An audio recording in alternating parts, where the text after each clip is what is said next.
Hello everyone. In this video, the topic of discussion is copper sulfate. I will teach you some important points like its group, subgroup, and class, fatal dose, fatal period, sign and symptoms which occur after the exposure of copper sulfate, its medico-legal importance, its active principles, and finally its treatment. How to treat this condition. So, copper. When we discuss copper in broad form, we mainly discuss about its combination with sulfur. So, the combined form becomes the copper sulfate.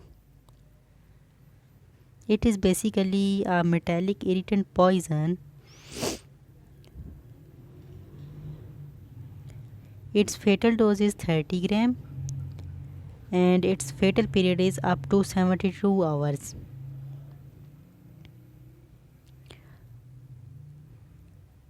Active principle includes salt of sulfate, salt of subacetate, salt of arsenite, and salts of acetoarsenate.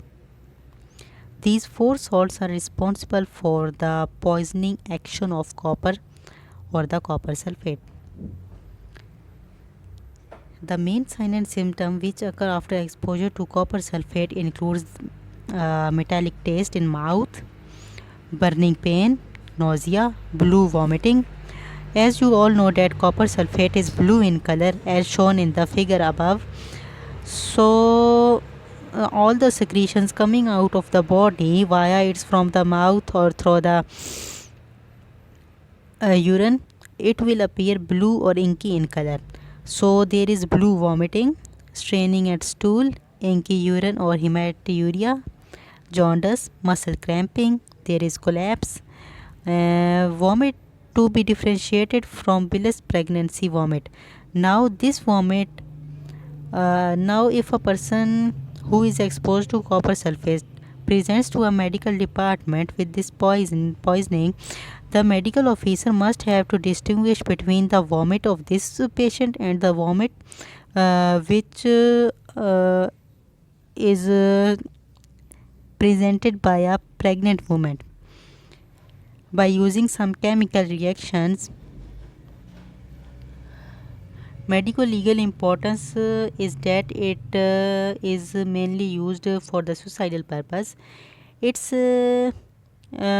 can also be used as an antidote in the phosphorus poisoning. Now this is very important that which two poisons are used as an antidote for each other. So in phosphorus poisoning we use copper sulfate as an antidote. It may also be used as an emetic for inducing vomiting in several conditions, and copper sulfate poisoning may also occur accidentally. Its treatment includes gastric lavage or stomach wash with 1% potassium ferrocyanide. We can also give egg white and milk which are demulcents. We can also give morphine 10 mg for curing pain which the person experienced during this phase.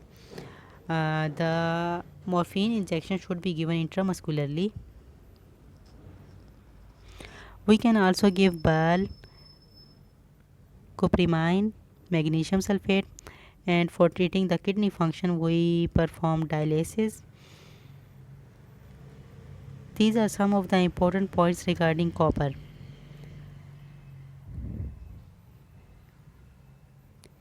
If you have any question, just comment it down.